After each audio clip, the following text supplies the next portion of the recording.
Anxiety, more than anything, is the curse of 20th century life. Anxiety, more than anything, causes so many of our problems. Ray Reardon is a senior lecturer at Deakin University in Geelong. He is also a practicing artist who has exhibited his paintings, writings and etchings in Australia and overseas. This art has appeared in the recent publications Man's Quest for Unity and The Desire to Be Human. However, it is in the area of stress management where Ray Reardon is gaining increasing response and respect. He maintains anxiety is the greatest demon we face today. It is at the base of all of our problems.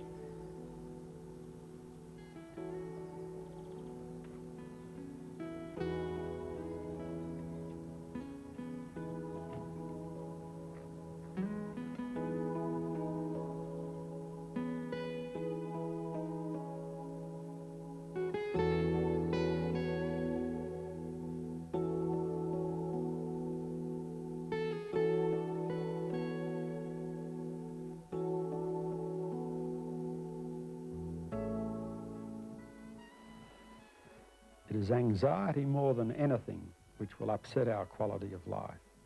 Let us consider this. First of all, there are all our psychosomatic problems.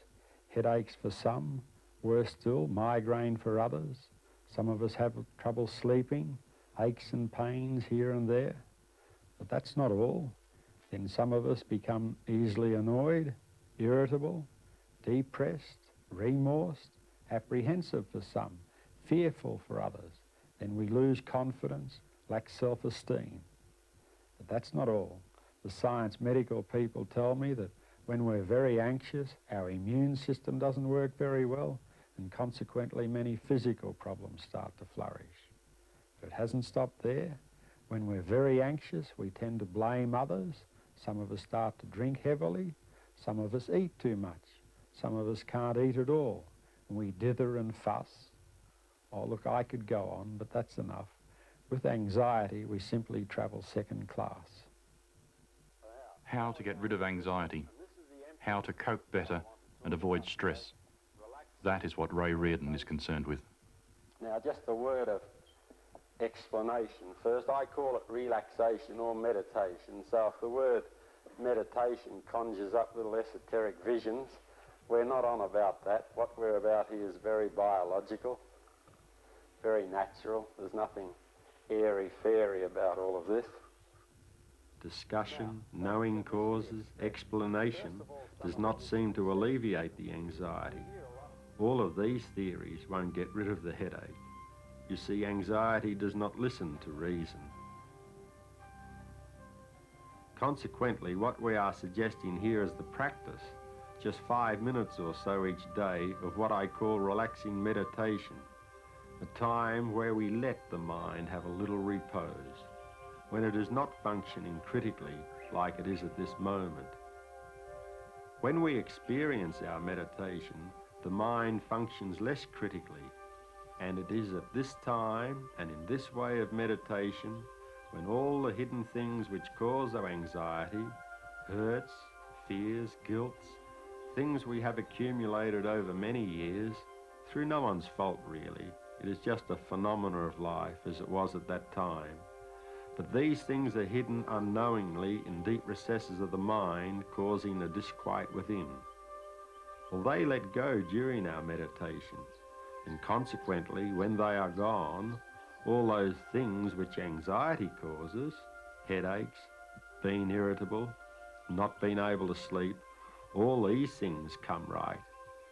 Consequently, we cope better and we avoid stress. Say if I have a broken romance and I come here today and we discuss it, we theorise it, and I go away with all this knowledge about why my spouse left me, and 3 o'clock tomorrow morning, I've got all the knowledge, I still can't sleep, I've still got a pain in the heart. Do you see what I'm getting at? I think it's time we looked at something other than reason in order to get rid of anxiety and cope with stress. Ray Reardon hopes to remove the esoteric myth concerning meditation. He emphasises its enormous biological value and its benefit for all people. That is, Meditation, properly understood. The secret is to let the calm come. No trying to get all spiritually enlightened, no trying to attain some state of nirvana, no concentration whatsoever. No, just letting the stillness come effortlessly. If you try, you are on the wrong track right from the start. To do your meditation, it is best to sit on a kitchen chair in slight discomfort. If you lay on a bed, you end up being too comfortable, and there ends up being just a lethargy or a drowsiness. Now, we can all relax physically, so that's where we start. For example, my arm relaxes. Now I can feel that. I'm not trying to be successful at it. Now I feel that in my mind. Now as my arm relaxes, the body relaxes, the mind relaxes. So remember, the secret is in the letting. We're not trying to do anything, just letting the calm come quite effortlessly. However, there is a little difficulty.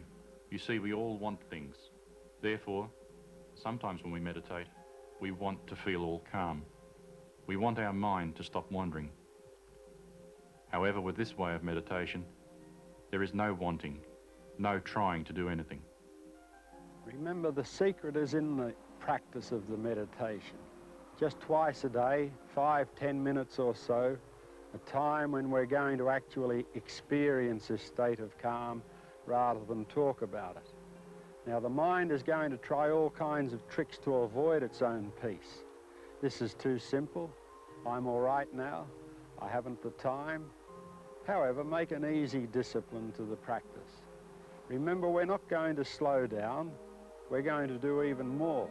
We're still going to go to the party. But in this way, when the mind is calm, we're going to be so much more successful.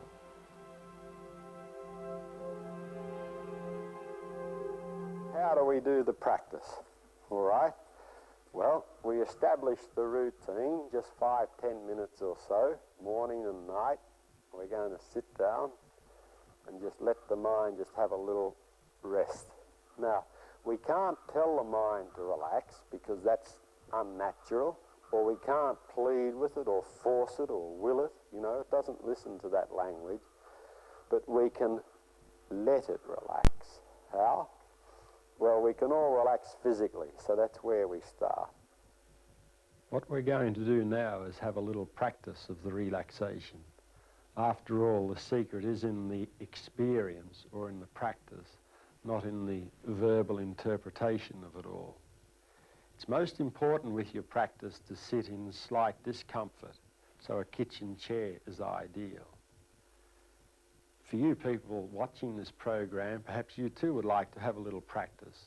So we'll cheat a little just for this time. So if you're sitting in an armchair, that's okay. When we're doing our practice, we can all relax physically, so that's where we start. So we remember it's not trying to get calm, or it's not trying too hard, it's letting ourselves relax quite effortlessly. So just with your feet together on the floor, let your arms rest on your lap and just go along with me just for a couple of moments and let the eyes close, and just for a few moments we won't try and do anything. We're just going to let ourselves relax quite naturally, quite effortlessly. Just being here, that's all. And for you people watching the program, just let the eyes close. Just go along with me just for a moment or two, and we won't try and do anything. Just being here, that's all. All members of the body, the arms and the face. We feel that in the mind deeply, just being here. Just the ease and the naturalness of it all. The effortlessness. And the body learns, and the mind learns, and we learn. Just don't even have to listen to me. So. And if your mind wanders, not to worry. When you're aware it's wandering, we just come back to feeling calm in the face, in the forehead. Feel it in the mind. And we let ourselves go with it. Just experiencing our own natural ease and calm, effortlessly. Don't have to relax. So natural. Just letting yourself go with it, heartily, naturally. It's a good feeling, just going with it.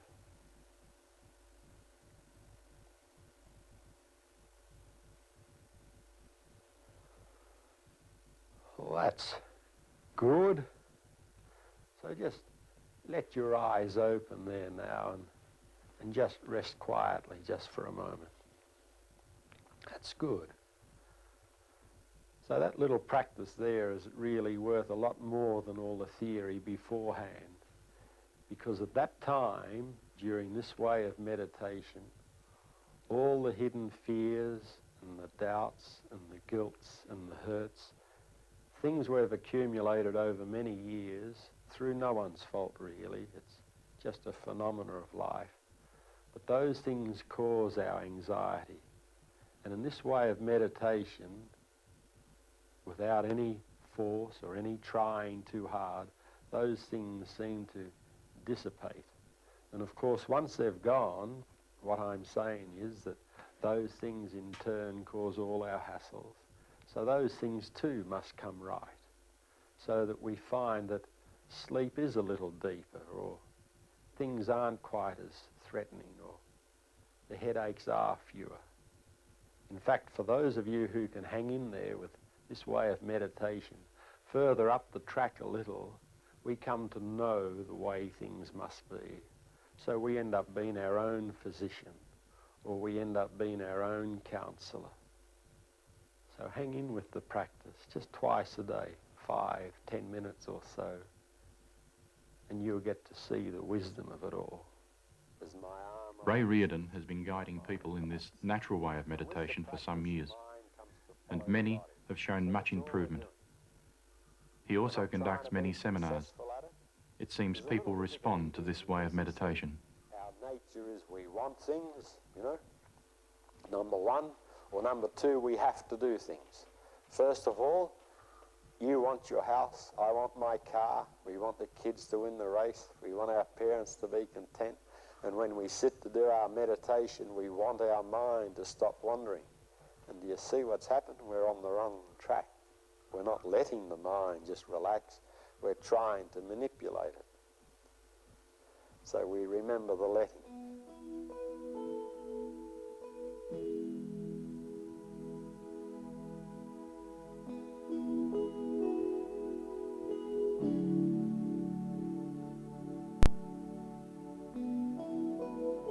I mentioned that for those of you who can hang in there with this way of meditation, then it really is the most profound thing you will ever do. Now there's a big statement, but I really mean that. Sure, early in the piece there are the natural benefits. Sleep's deeper, things aren't quite as threatening, fewer headaches. Cherish these benefits. But further along the way a little, in this way of meditation, we seem to come to know in a way that we didn't know before. It seems almost as though we become our own physician. Perhaps an example may clarify what I mean. Initially, I came because of migraine. Ray guided me through the practice, and I found the migraines easing right from the start. I also found my sleep was deeper and I wasn't as irritable. After a few weeks of the practice, I happened to mention to Ray that I was concerned about an intense dislike I had of my father. We hadn't spoken to each other for some 12 years. Ray didn't offer any advice of how I might cope with this, but suggested I hang in with my practice. After continuing the meditation for a while, I was aware of a real friendship blossoming with my father. It seems the meditation solved this problem without me actually trying to do anything. I wasn't told to do this or that. Nothing was explained. The meditation is really very profound.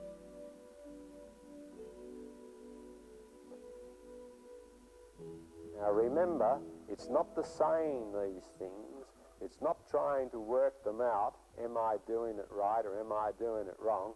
It is simply the experience that is evoked by these things that I write.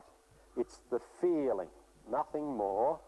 Sometimes my meditation is good, but other times it just doesn't seem to be so successful. Oh, we ought to be very careful here. You know, sometimes we might do our practice and it feels a little onerous and a little futile, but it may well be doing us just as much good. So really there is no such thing as a right or wrong way of meditation. As long as we're doing the practice, we're on the right track.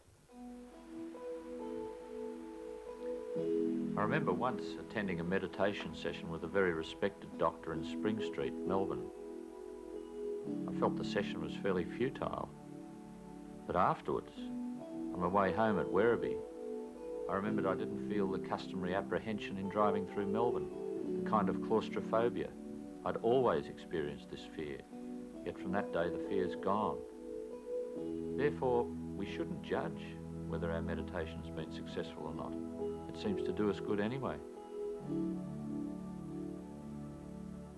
Laying on the beach, listening to music, sleep, are they the same as your meditation? No.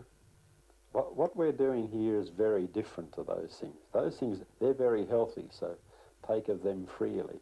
But this way of meditation is very unique because in this way of meditation, the mind regresses, or it has a time when it functions less critically. But even in those times, even at a time of sleep, the mind is functioning critically. And what we're about here is to let the mind, in a sense, regress or function non-critically. And it's during that time, in this way of meditation, that we get well.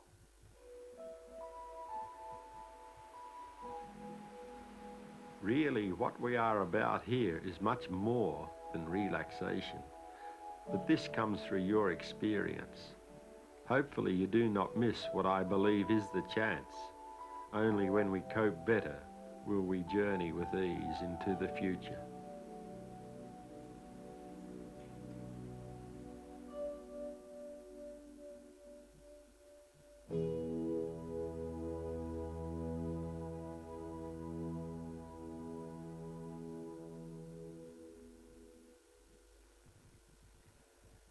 You know, for a long time, I've been searching for a word that captures the essence of this way of relaxing meditation. Now, a very good and wise man beat me to it, but I'll use the word anyway. It's the word purposeless. Now, there is a little difficulty here because every day the things that we do are for some reason or for some purpose. Even going for a walk, we go because it brings us exercise or because it gives us enjoyment or to buy the milk. And sometimes when we do our relaxing meditation, we do it in order to get rid of a headache or to ease a depression. But rather than do this, let us do the relaxing meditation for no reason whatsoever, for no purpose at all. And then we may find that the headache eases of itself, or the depression isn't quite as severe. What we're doing is quite purposeless. Silence. In your stillness, there comes a joy and ease in all that we do.